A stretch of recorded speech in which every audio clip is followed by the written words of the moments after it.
사진으로만 많이 뵀는데 네. 관장님 예. 그 관장님 소개 좀 해주세요. 아, 네, 저요? 네. 이거 질문 내용에는 없었던 건데 아, 그래서 네네네네. 관장님이 어떤 분이신가, 아, 네, 네. 어디서 활동하시고 아, 그런 예. 것들을 제가 간단히라도. 어떤 분일까요? 그렇다고 뭐 이력서를 달라고 할 수는 없고. 네. 예. 저는 그 이제 뭐 강남대학교 음, 사회복지학과를 아, 나왔고요. 네네. 예. 그래서 이제 그럼, 석사는 이제 숭실대학교에서 네. 장애인 복지를 전공을 했습니다. 예. 네. 그리고 이제 어 조금 98년도 네. 1월에 취업을 처음 아, 했고요. 아. 제가 사실 좀 군대를 안 갔다 왔어요. 예. 예, 신의 아들이라서 네. 군대를 안 갔다 오는 바람에 남들보다 취업을 조금 빨리 해서 네. 지금 그 장애인 복지 쪽만 네. 한 22년 정도 아, 예, 꾸준하게 네. 계속 네. 이어서 사회복지를 했고요. 네.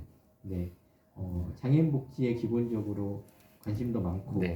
네, 분야도 또 이쪽 분야를 또 했었고 네. 또 저희 배우자도 다른 장애인 복지관에서 계속 예. 장애인 복지를 하고 있는 사람이고 네네. 그래서 뭐 이쪽 장애인 복지 쪽을 네. 빼면은 오랫동안. 별로 설명할 게 네. 별로 없다 뭐 이 네네. 정도인 것 같습니다. 제가 네네네 예, 네.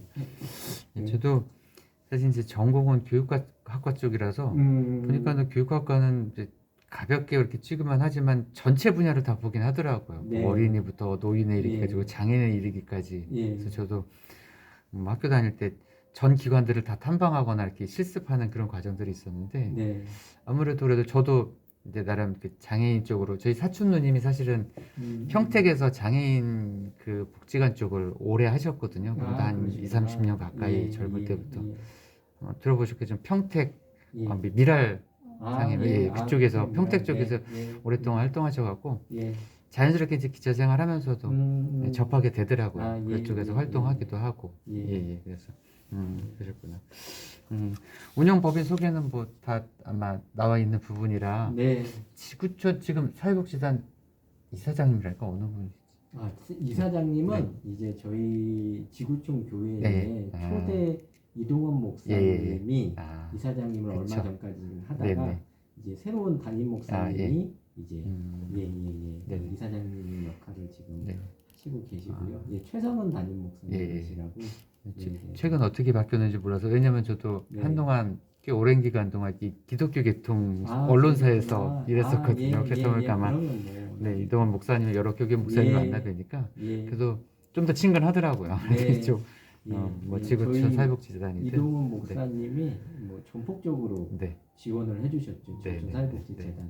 그래서 이제 사실은 저희가 이제 용인하고 성남 쪽이 이제 주로 사회복지 시설 몇 개 정도 수탁을 하다가 화성인 처음이에요, 사실은. 네네네. 지금 몇 년 차시죠? 지금 5년 차. 5년 차시죠. 근데 사실 올해 거의 2, 3년은 지금 나래울에서 네, 나래울에서 맞아요. 2년 동안 있었고 그때 처음으로 이제 공사하고 이전하고 개관 준비했었기 때문에 본격적으로 사업을 했다라고 하는 거는 이제 2년. 그렇죠. 근데 딱 코로나. 그나마 2년도 코로나로. 코로나가 딱 터져서 이제 좀 아쉬운 부분이 굉장히 좀 많이 있습니다.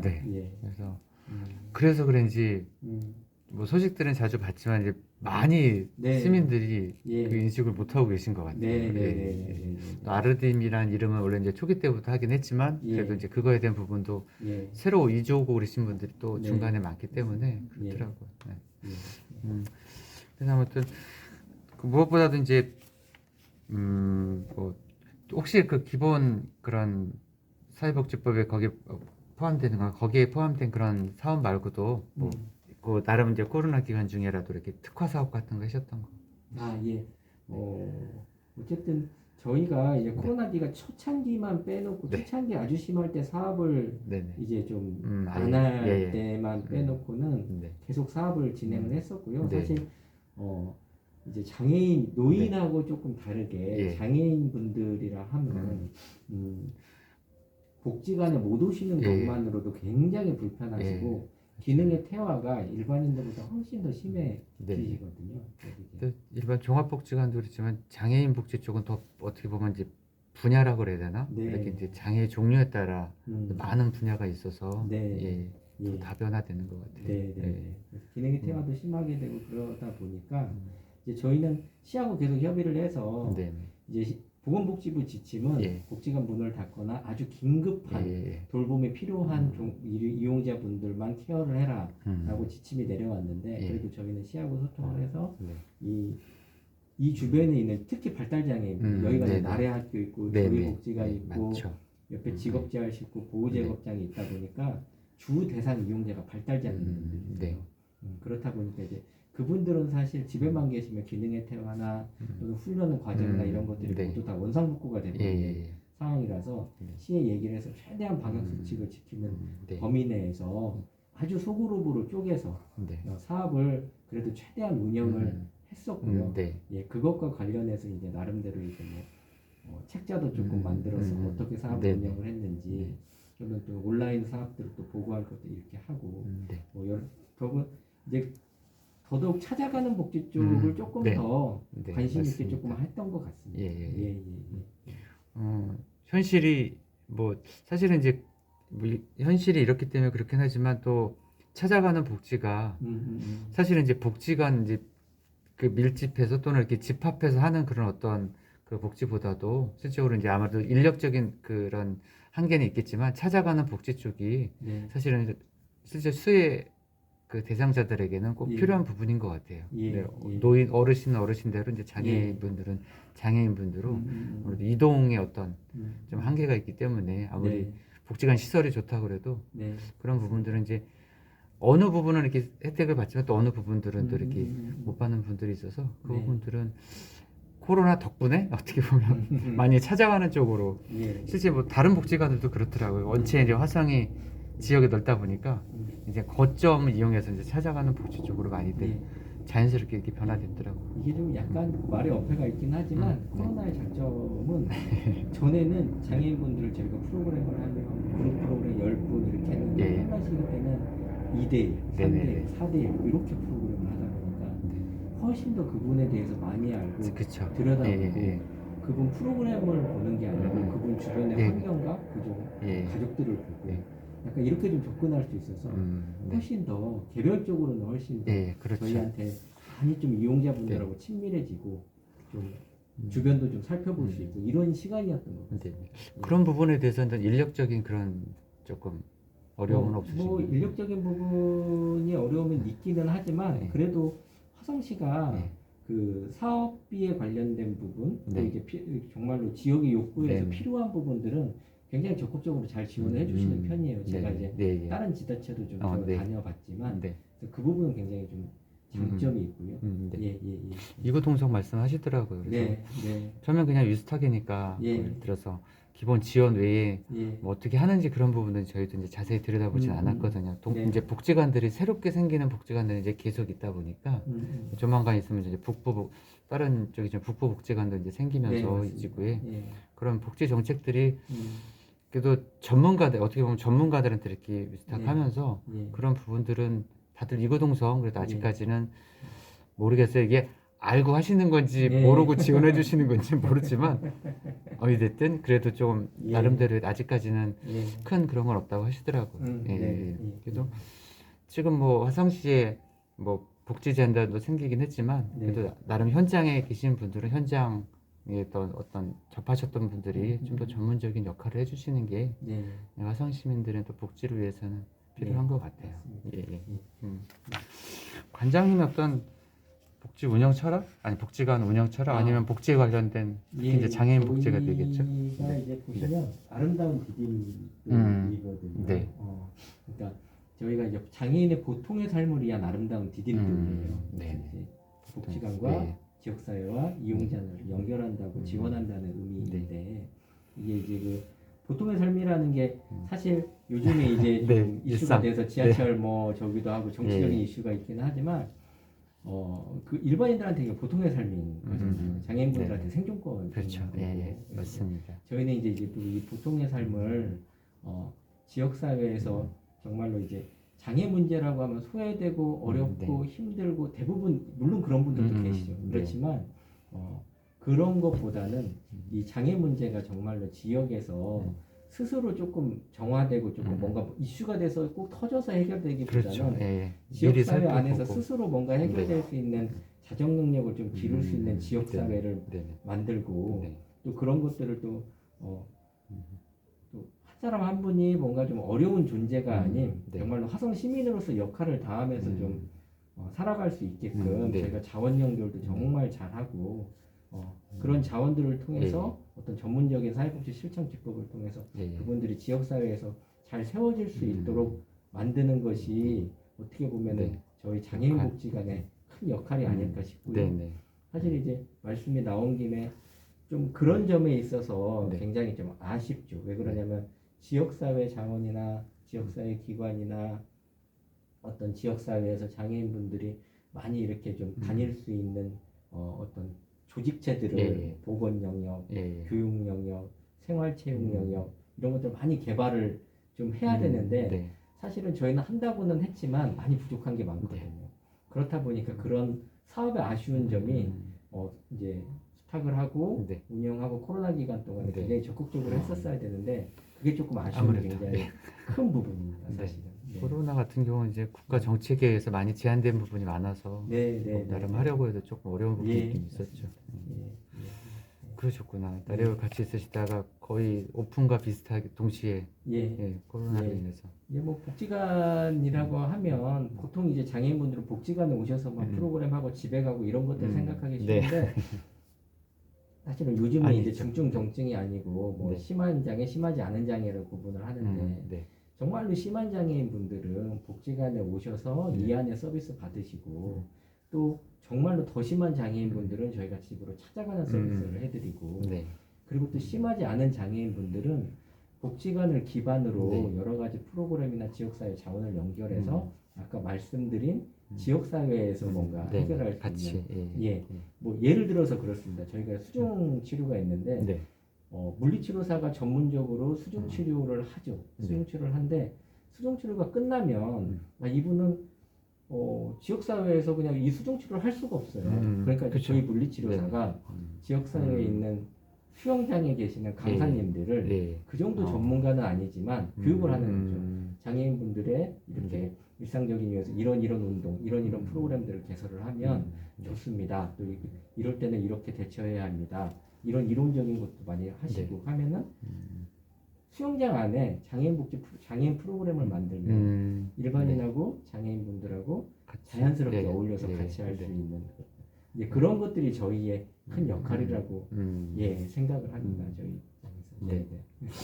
보시기에 이제 장애인에 대한 어떤 일반인들의 인식 개선은 계속해서 오랫동안 좀 외쳐오긴 했는데 보시기에는 이제 요즘은 어떠신 것 같은지 아니면 이제 화성시 같은 경우로 볼 때는 반반인 것 같은데요. 지금 사실은 굉장히 개방적으로 접근해 주시는 분들도 계시고 특히 이동탄 젊은 도시잖아요. 그래서 그런 쪽에 인식 개선이 굉장히 잘 돼 있는 게 굉장히 큰 장점이에요. 근데 또 외지에서 오신 분들이 많다 보니까 뭔가 또 이렇게 좀 배척하거나 이런 문화도 동시에 있거든요. 그렇다 보니까 이제 그런 것들을 저희가 잘 자원들을 조금 활용을 해야 되는데 개방적으로 이렇게 배쳐간다 그런 거 보면 아직은 그 뭐랄까 적응 기간인 것 같아요. 네, 맞습니다. 그러니까 조금 그 같이 밀접하게 할 수 있는 그런 기간들이 짧다 보니까 어떻게 보면 이제 나쁘게 보면 바라다 보는 그런 시선들 그러면서 좀 이럴까 저럴까 하는 그런 고민의 단계인 것 같아요. 시민들 입장에서 볼 때는. 그래서 저희가 지역사회 인식 개선 쪽에 많이 조금 초점을 맞추고 있고요. 사실 이제 무장애라고 하는 게 길만 무장애가 아니고 인식이 무장애가 되는 거거든요. 예를 들어서 장애인분들 또는 좀 발달 장애인분들, 의사소통이 어려운 분들이 지역사회 카페에 가서 음료를 시킬 때 우리는 메뉴를 보고 있지만 발달 장애인분들은 그림을 보고 이걸 선택할 수 있거든요. 그런 그림판을 만들어드리고 이제 그런 것부터 시작해서 지역에서 잘 생활할 수 있도록 이제 섭외를 해서 카페들하고 연계해서 그런 사업도 하고 또 인식 개선에 이런 홀더컵도 만들어서 무료로 좀 배포도 해드리고 뭐 이런 역할들을 저희가 지속적으로 하는 거죠. 어떤 인식 개선이나 어떤 알림을 위해서 권익공모 사업도 하고 있고요. 그러니까 발달장애인분들이 지역에서 살아가기 위해서는 발달장애인 한 분과 일반 주민 두세 분이 필요해요. 그러니까 그 일반 주민분들이 이분의 자연스러운 권익공모자가 되는 거죠. 그러니까 요즘 인권이 굉장히 화두가 되는데 사실은 이게 인권이 장애인분들이 생활 터전이 굉장히 좁으세요. 가족, 네. 전문가, 그렇죠. 아니면 지원하는 사람 병원이라든가 뭐 이렇다 일정한 보니까 데만. 그 안에서 폭력이나 이런 인권 문제가 골마 터져도 모르거든요. 네. 근데 이제 예를 들어서 이분이 김영준이라는 사람이 장애인이 있는데 이분이 복지관도 있지만 이분은 권익응호하는 지역 활동가들이 몇 분이 계시고 또 카페도 이분을 알고 뭐 동사무소도 사회복지 담당자도 이분을 알고 여러 사람들이 다 이분을 알게 되면 권익응호가 그 안에서 인권 문제나 이런 게 정말로 자연스럽게 해결이 되는 거거든요. 그러니까 아까 처음에 제가 말씀드린 어떤 장애 문제가 뭔가 이슈화되지 않고 지역에서 정말로 자연스럽게 해결될 수 있게 만드는 역할. 그런 점을 저희가 이제 기대를 좀 해봅니다. 예전에 이제 학교를 많이 비교하긴 했는데 이제 학교는 이제 단순 학교만 아니라 모든 지역 사회가 함께 돌봐야 된다는 그런 얘기가 있던 것처럼 장애인 그런 관련 분야도 마찬가지인 것 같아요. 우리가 사실은 이제 복지관 자체 생기는 것도 이제 이렇게 거부하는 지역들도 있으니까 장애인 복지관이 그런 부분에 있어서는 일단은 어떻게 보면 화성시가 선점을 했는지 모르지만 일단 세워놓고 나머지 이제 그 지구들이 구성된 것 같은데 그런 면에 있어서는 자연스럽게 되긴 했지만 참 이게 어떻게 보면 쉬운 건데 그런 인식 개선들이 잘 못 받아들이는 것 같아요. 그러니까 저희가 이제 포스코 더샵이 아파트가 대단지가 있는데 여기 아파트하고 이제 좀 바자회를 조금 계획 중이에요. 근데 처음에는 되게 폐쇄적이셨거든요. 근데 이제 저희가 물품이라던가 이제 저희는 이런 바자회나 이런 것들을 하는 행정이나 기획 쪽의 전문가들이잖아요. 사회복지사들이. 그러다 보니까 그냥 주민들 참여만 많이 시켜달라. 저희가 다 같이 뭔가 축제처럼 만들어 드리겠다. 이렇게 제안을 드리고 사업 계획서를 드리니까 그럼 같이 해보자. 이렇게 되거든요. 그러면 이제 그 안에서 이제 이번엔 바자회, 다음번엔 같이 하는 뭐 이렇게 계속 확장시켜 나가게 되는 거죠. 혹시 누구랑 얘기하셨나요? 관리소장님. 관리소장님? 네.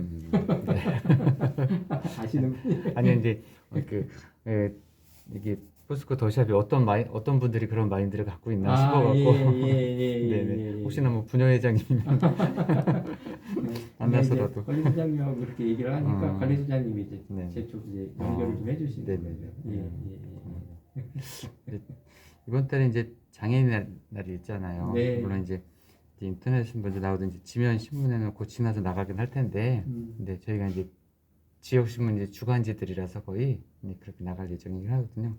아무래도 이제 그래도 장애날 앞두고 이제 복지관에서 준비하고 있는 것도 뭔가 있는데 한번 말씀해 주시고 마지막으로 이제 그 장애인을 맞이해서 관장님이 그래도 시민들이나 보시는 분들한테 당부의 말씀이라고 그런 말씀 한 말씀 해주시면. 저희가 이제 다음 주에 장애인 주간 축제가 있습니다. 이제 잡고 즐기고 또 하나가 뭐죠? 저희 즐기고 알리고 잡고 세 가지 즐기고 알리고 잡고 즐기고 알리고 저기 생각이 안 나요. 세 가지 일명 쓰리고라고 하는 축제가 있습니다. 나중에 이제 포스터도 같이 보시면 좋을 것 같고요. 그래서 이제 크게 이제 우리 이용자들을 위한 프로그램 이제 뭐 온라인으로 근데 이제 이용자들을 또 전에는 다 같이 모여서 했는데 그걸 못 하니까 온라인으로 이렇게 참여하는 프로그램을 계획하고 있고요. 그리고 저희가 이제 코로나 시기에 직업재활 쪽에서 새로 개발한 직종이 휠마스터라는 직종이 있습니다. 그러니까 우리 장애인 발달장애인 친구가 그 휠마스터 그러니까 휠체어를 빠른 시간 내에 분해해서 그냥 닦는 게 아니고요. 분해하고 깨끗이 소독하고 청소해서 딱 조립하고 딱 해가지고 다 세팅해서 이렇게 그래서 이제 차를 한 대 이제 지역사회에서 이렇게 좀 지원을 좀 받아가지고 큰 기업체에서 이렇게 좀 지원을 좀 받아가지고 그거 행사를 하신다는 건가요? 그러니까 쉴마스터 시연회를 하게 됩니다. 시티병원에서. 그리고 이제 저희가 시티병원에 실제로 발달장애인분이 취업이 되어 있어요.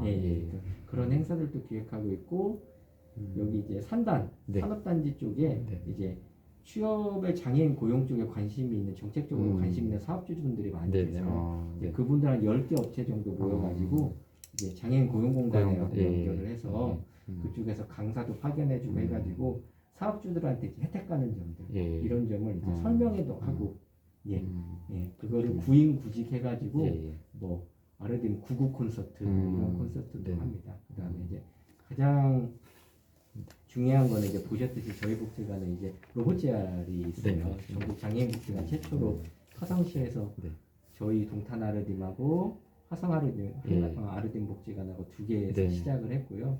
근데 저희가 이제 로봇 재활 안에 고정해서 하는 워크북과 이동해서 하는 그 웨어러블 로봇도 있습니다. 그리고 이제 코로나 시기에 집에서 여러 가지 소프트웨어 프로그램을 통해서 우리 발달장애인 분들이 할 수 있는 여러 그냥 그 스마트 재활 프로그램들이 여러 가지가 있거든요. 그런 거 관련해서 내일 시하고 또 같이 성과보고회가 있어요. 성과보고 어디서 하시나요? 내일 복지관에서. 복지관에서. 아니, 다음 주 목요일에 다음 주 복지관에서. 다음 주 목요일에 2시에. 네. 예. 주 목요일이면 네.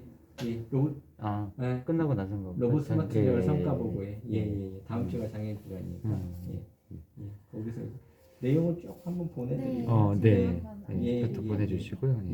그 성과보고회가 있는데 요즘에 이제 로봇 재활은 기존에 종합병원에서만 했어요. 그러니까 긴급 치료만 하는 거죠. 근데 이제 이거를 복지관에 들여왔다 하는 거의 함의는 치료 목적이 아니고 지역사회 생활 목적이 되는 거죠. 이제 로봇 재활이. 그렇다 보니까 전국에서 벤치마킹을 굉장히 많이 해요. 특히 이제 저희는 이제 웨어러블 로봇이 별도로 2대가 있기 때문에 그리고 실제로 워크북과 웨어러블 로봇을 착용해 보신 이용자분들이 굉장히 만족도가 크세요. 특히 이제 태어나서 한 번도 서보지 못했던 아이들이나 이런 부모님들 같은 경우는 굉장히 이제 그걸 착용해보고 굉장히 우시기도 많이 하시고 그러시죠. 효과도 굉장히 있는 편입니다. 뭐 여러 사정이 있겠지만 지금이라도 시작되긴 했지만 사실은 우리가 뭐 영화긴 하지만 그런 데서 보면 그 관련된 그런 것들이 어떻게 보면 일상처럼 사실은 빨리 미래를 바라보긴 하긴 하지만 한국이 대한민국이 이제 그런 쪽 부분을 조금 더 적극적으로 아마 해야 말 그대로 아까 말씀하신 어떻게 보면 발달 장애인이나 그런 분들은 아까 보통의 생활이 일상적으로 그냥 걷고 생활하는 거 그것만으로 사실은 기본 복지가 되니까요. 그런 부분들을 시도하시고. 그래서 화성시에서 전국 장애인 복지관 최초로 시작을 했고 5개 정도 저희가 시작한 거를 가지고 로봇산업진흥원에 이제 화성시하고 프로포즈를 서로 이제 1대1 매칭으로 해서 한 거거든요. 그거 관련해서 이제 5개 정도 이제 복지관에서 하고 있고 또 벤치마크 하고 싶은 복지관들 전국에 있는 복지관들이 다음 주 목요일 날 오프라인하고 온라인으로 와서 저희 성과 보고회 또 하고 또 보고회 할 때 그때 와서 본다는 얘기죠. 알겠다. 그리고 이제 뭐 한 가지 더 하면 이제 지역으로 저희가 이제 찾아가는 행사들을 많이 해요. 그래서 이제 장애인 복지에 대해서 좀 알리고 장애인 주간에 대해서 좀 알리고 인식 개선도 좀 하고 그런 행사들도 같이 지금 하고 있습니다. 그래서 이제 다음 주는 그냥 월요일부터 금요일까지 쭉 주간으로 그냥 장애인 주간 행사로 그렇게 진행하고 있습니다. 보고 있긴 합니다. 마지막으로 아까 뭐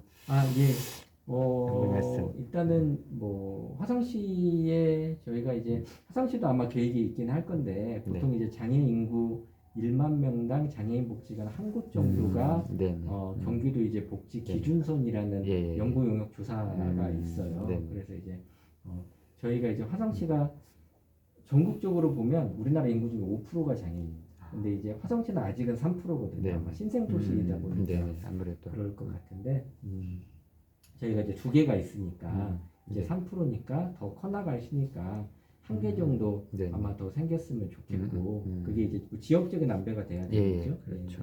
근데 아마 시에서 계획을 하고 계신 걸로 알고 있어요. 근데 이제 자꾸 이제 이런 얘기들을 좀 하면 아무래도 빨리 조금 필요한 부분이니까 할 수 있을 것 같아서 좀 말씀을 좀 드리고요. 그다음에 이제 뭐 시의회 같은 경우도 저희가 이제 뭐 발달장애인 평생교육 같은 경우도 주로 복지관에서 프로그램들을 다 만들지만 이제 그런 것도 아까 제가 말씀드린 것 같이 그걸 이제 요즘 주민자치 주민자치도 많고 뭔가 이제 평생교육 프로그램도 많잖아요. 동사무소도 많고 도서관도 많고 하다 보니까 거기에서 장애인 복지 프로그램이나 이런 것들을 만들면 저희 전문가가 가서 지원해드리고 뭔가 이렇게 역할도 좀 해드리고 교육도 좀 해드리고 그런 것들을 모르겠습니다. 이게 뭐 조례로 가능할지 모르겠지만 그러네요. 정책적으로 이렇게 해놓으면 없네요.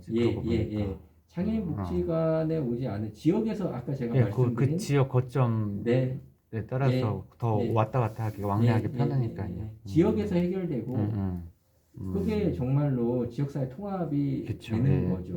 장애인분들하고 비장애인분들하고 여러 문화 프로그램을 통해서 교류도 좀 하고 저희 장애인 복지관은 그거에 대해서 조율하는 역할을 하고 또 지원하고 강사들을 교육하는 역할을 하고 이렇게 보면은 이 안에 하드웨어에서 모여야 되는 것뿐만이 아니고 확장성이 굉장히 있어지는 거죠. 늘상 얘기는 하긴 하지만 이제 어린이집도 통합 어린이집이 있긴 하지만 따로 이렇게 구별해서 장애인의 어떤 문화 프로그램은 꼭 장애인 복지관에 가서만 해야 된다 이제 그게 아니라 또 사실 주민자치 프로그램도 제가 볼 땐 다른 조례가 필요한 게 아니라 원래 주민자치 프로그램이나 그런 부분들은 자체적으로 해결하는 거기 때문에 사실은 그분들의 어떤 인식 개선이나 그런 것만 있으면 언제든지 할 수 있다고 보거든요. 이미 뭐 그 기준이 뭐 예를 들어서 뭐 이건 속된 말이지만 쉽게 얘기하면 뭐 정상인만 할 수 있다 그런 게 아니기 때문에 그런 부분들은 필요하긴 하네요. 지역의 어떤 장애인 인구 분포를 조금 파악을 해서 물론 이제 맨날 뭐 몇 명이 모이냐 그거 이제 따지다 보면은 하냐 안 하냐 그런 얘기가 많이 나오긴 할 텐데 근데 그게 너무 이제 없으니까 아예 이제 생각을 못 하는 거죠. 수혜자죠. 그런 말씀은 그럴 수 있겠네요. 진짜. 지역사회에서 같이 할 수 있는 자연스럽게 뭐 찾아가는 복지를 떠나서 지역에서 함께하는 그런 복지 순환 맞습니다. 구조가 되니까요. 이제 이런 것들을 계속 추구하다 보면 아마 이제 시민들하고도 좀 부딪히는 점도 있고 또 좋은 점도 있고 그럴 거잖아요. 이제 그랬을 때 저희가 이제 좀 적극적으로 좀 복지관에서 좀 해결을 하고 또 이제 그게 이제 자연스럽게 바라는 점이 되겠죠. 이게 다른 거거든요. 사실은 발달장애인분들, 지체장애인분들도 몸이 불편하신 거지만 수단을 통해서 뭔가 이렇게 방법을 찾아드리면 되는 거고 발달장애인분들도 의사소통이 안 되지만 그게 의사소통을 하는 방법이 다른 거지. 그죠, 다른 겁니다. 완전히 맞다 틀리다의 개념이 아니니까 이제 그런 점들이 있었을 때 좀 적극적으로 좀 이해해 주시고 또 이제 저희가 복지관을 통해서 한 발 가서 좀 해결할 수 있게 좀 도움도 좀 드리고 그랬을 때 좀 마음을 열고 조금 받아주시고 그런 것들이 저희가 지역사회에 바라는 점이 아닐까 싶습니다. 그러고 보면 그동안 또 계속 그래야 좀 자꾸 이제 구별해서 분리해서 이렇게 하려고만 했지 지역사회가 이제 복지든 보장협의체든 물론 이제 기본적인 생활에 대한 부분들을 이렇게 하려고 하긴 하지만 그네들 어떤 문화 관련돼서도 사실은 복지 하나이기 때문에 그런 부분도 지역 사회에서 같이 하는 게 필요하긴 하겠네요. 맞습니다. 사실 이제 거기에 이제 복지관은 사실 직접적인 뭐 하려고 하는 게 아니라 이제 플랫폼 역할을 할 수 있는 맞습니다. 그런 역할이 복지관의 역할인 것 같네요. 지금. 말씀하신 플랫폼의 역할에 딱 맞는 표현이었습니다. 네. 아무튼 오늘 감사하고요. 이 정도까지.